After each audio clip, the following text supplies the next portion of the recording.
Ispaniya bilan 0-0 mayli, Urugvay bilan 2-2 mayli. Endi Argentina bilan kechgan uchrashuvdagi qahramonligi bu doston bo'lacak. Edegor, Syorlot va ayniqsa Holland bu juda katta figuralar. Juda katta figuralar va Norvegiya terma jamoasi shunaqa paytda jahon chempionatiga chiqdiki, do'stlar. Haligi top terma jamoalar bilan tengma-teng o'ynay oladigan holatda chiqdi. Biz 98-yil Norvegiyani ko'rganmiz. Tarkibida Sulsher yana boshqa futbolchilar bor payti. Norvegiya baribir Yevropa jamoasi, boy jamoa hisoblanadi, mamlakat boy. Lekin bilasiz, qorli o'lka. U yerda futbol birinchi raqamli sport turi emas.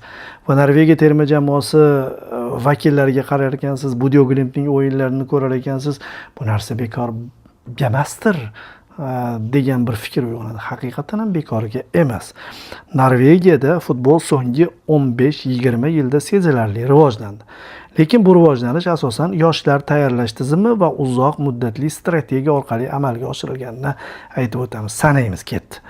Birinchisi, bolalar futboliga e'tibor. Norvegiya futbol federatsiyasining asosiy g'oyasi nimadan iborat desangiz, 6-12 yoshda natija emas, texnika va futboldan zavqlanish muhim deyishadi. Ko'plab klublarda bolalar uchun musobaqalarda hisob yuritilmaydi yoki chempion aniqlanmaydi. Har bir bolaga ko'proq o'yin vaqti beriladi. Bu yondashuv ko'proq iqtidorlarni sportda ushlab qolishga yordam beradi. Ikkinchisi, murabbiylar sifati. Norvegiya UEFA litsenziyasiga ega murabbiylar sonini oshirishga katta sarmoya kiritdi. Natijada hatto kichik shaharlarda ham malakali bolalar murabbiylari ishlaydi. Mashg'ulotlar yagona milliy standart asosida olib boriladi. Uchinchisi, infratuzilma. Sovuq iqlimga qaramay sun'iy maydonlar qurildi. Ushbu mamlakatda yopiq futbol arenalari barpo etildi. Yil davomida mashg'ulot qilish imkoni yaratildi. Chunki qiyin edi-da. To'rtinchisi, Yevropaga erta chiqish. Norvegiya klublari iqtidorli futbolchilarni erta rivojlantirib, keyin Angliya, Germaniya, Niderlandiya va boshqa kuchli ligalarga tezroq yuborishadi. Eng mashhur misollar Erling Haaland, bu Molde, Salzburg, Dortmund, Manchester City, Martin Edegor, Real Madrid akademiyasiga jo'natilgan Strom Görtsanddan va keyin Arsenalga yo'l olganidan xabaringiz bor. 5-chi terma jamoa ko'p yillar davomida Norvegiya katta turnirlarga chiqa olmagan bo'lsa-da, hozirgi avlod Yevropadagi eng iqtidorlilardan biri hisoblanadi. Asosiy yulduzlar aytib o'tildi: Holland, Edegor, Syorlot, Antonio Nusa. Nima uchun hali ham katta sovrin yutmagan degan savolga sabablarni keltiramiz. Aholi soni kichik, taxminan 5,5 million. Milliy chempionat top ligalar darajasida emas. Uzoq vaqt davomida termada yuqori saviyali avlod yetishmadi. Shunga qaramay, hozirgi tizim tufayli Norvegiya Yevropa futbolida barqaror kuchli termalardan biriga aylanib bormoqda. Norvegiya muvaffaqiyatining asosi demak, bolalar futboli, malakali murabbiylar, zamonaviy infratuzilma va iqtidorlarni erta Yevropaning kuchli ligalariga chiqarish. Bu yondashuv Holland va Edegor kabi futbolchilarning yetishib chiqishiga asos bo'ldi. Va Norvegiya terma jamoasi futbolchilari o'sha yoshligidan aytib o'tildi-yu, hozir natijaga qaramasdan faqat zavqlanish uchun o'ynagani mana bu turnirda sezildi. Zavqlanib o'ynadi. Murabbiylar futbolchilarni zavqlanishga ruxsat berishdi. Natija bosimi umuman sezilmadi. Angliya bilan kechgan uchrashuvda ham, hatto yutib turgan paytida ham sezilmadi. Chunki muxlislarda ham xuddi shunaqa kontakt bo'ldi, munosabat bo'ldi. Ular o'sha mashhur gol nishonlashni o'ylab topishdi, futbolchilar bilan amalga oshirishdi va Norvegiya turnirning eng kashfiyot jamoasiga aylandi. Nazdimda eng kashfiyot jamoasiga aylandi va zo'r tomoni Norvegiya terma jamoasi keyingi mundiallarda ham yaxshigina bosh og'riq terma jamoa bo'ladi. G'oliblik uchun asosiy da'vogarlardan biri sifatida ko'rilishi mumkin. Chunki Hollandlar hali yosh. Budio Glimt sovuqda chiqayotgan klublar, Interni musobaqadan chiqarib yuborayotgan klublar baribir iqtidorlarni erta chiqarib Norvegiya tizimning oqibatida, tizimning samarasi o'laroq juda ko'p natijalar qayd etishi mumkin. Endi Norvegiya, Yaponiya hamda Marokashning yo'lidan keta olmas. Sovuq mamlakat, lekin futbolni birinchi raqamli sport turiga aylantirishga urinayotgan yurt, menimcha mana shunaqa natijalarga loyiq. Norvegiya eng yorqin va mevasini taqdim etayotgan terma jamoa. juda ko'p mana bu 48 ta bo'lib ketgandan keyin terma jamoalar biror bir no name terma jamoa otib qoladi degan bir taxmin bor edi. Har doim bo'ladi bu. Kimdir bir kutilmaganda portlab chiqadi. Cabo Verde'dan kutmadim ochig'i, lekin keyinchalik ma'lum bo'lyaptiki, Cabo Verde terma jamoasi tarkibida kichkina orolda o'sgan yigitlar emas, balki Gollandiyada, Portugaliyada, Irlandiyada, Islandiyada ulg'aygan ko'pgina yaxshigina akademiyalarni tahsilini ko'rgan futbolchilar o'sha terma jamoalarga tortmagandan keyin Cabo Verde'ga ota bobosi taqaladigan bo'lsa, ana shu yurtning pasportini olishgan va anchadan beri o'ynab kelishadi. Albatta, Afrikada Cabo Verde juda kuchli guruhdan chiqqanini ham esdan chiqarmasligimiz kerak. Bekorga emasdi. Keyin mana bu mundialga kelgandan keyin va Ispaniya terma jamoasi bilan kechgan uchrashuvdan keyin bilib oldik. Bularning Vazine degan qo'rqinchli darvozaboni bor ekan. O'zi hammasi Vazinedan boshlandi deb o'ylaymiz.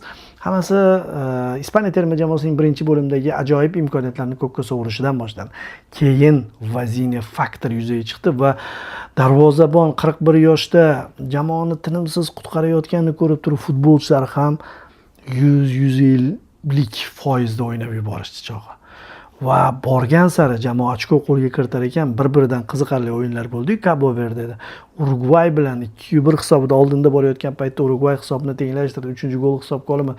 Urugvay bilan ham ochko olib qo'ygandan so'ng Ispaniya, Urugvay, Saudiya bilan endi hech bo'lmasa durang o'ynashi kutilgan edi. Endi hech kim ajablanmadi. Va bu terma jamoa nima uchun mo'jizaviy natija qayd etdi? Endi kashfiyot deb Norvegiyani aytyapmiz-ku, lekin mo'jizaviylik nuqtai nazardan Cabo Verde Norvegiyadan ham o'tib ketdi. Chunki tarkibi bu Norvegiya bilan solishtiriladigan emas. Ha, faqat Cabo Verde mahalliy futbolchilar emas, hamma o'ylayotgandek. Juda ko'p zo'r akademiyalardan chiqqan yigitlar bor, Yevropa futbolidan chiqqan yigitlar bor.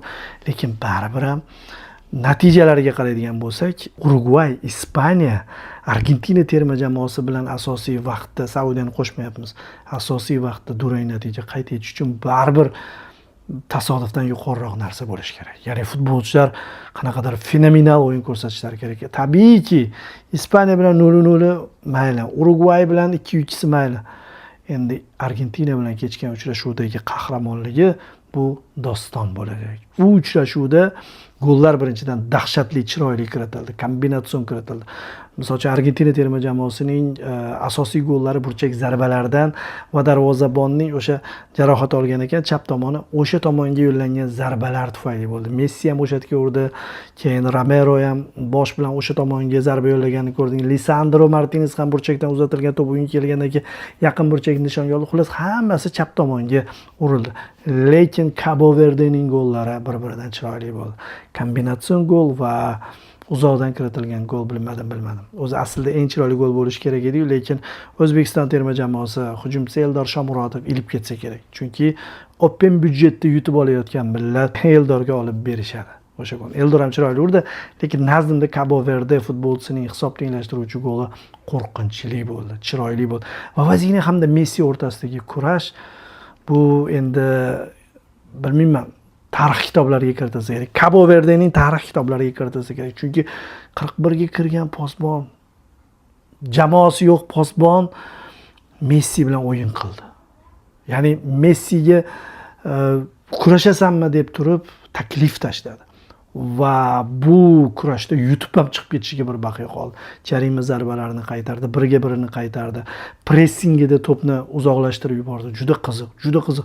Va Vazine kelishida onasini olib kela olmagani, onasini olib kelishdi keyin FIFA, AQSh hukumati bir yoqadan bosh chiqarib turib olib kelishgani, onani xursand qoldi o'tirishi, keyinchalik ijtimoiy tarmoqda Vazinening obunachilari soni dahshatli darajada oshib ketganligi va bugungi kundagi darvozabonlar, o'ynayotgan darvozabonlar ichidagi eng ko'p obunachiga ega bo'lib olganligi va hozirda juda ko'p top jamoalar uni istayotgani bu ajoyib ertak. Ertak desak to'g'riroq bo'ladi. Cabo Verde garchi Norvegiya kabi misol uchun uzoqroqqa bormadi, lekin 4 ta o'yinda o'z muxlislarini xursand qildi va finalda finalda Cabo Verde bilan durang o'ynaganlar.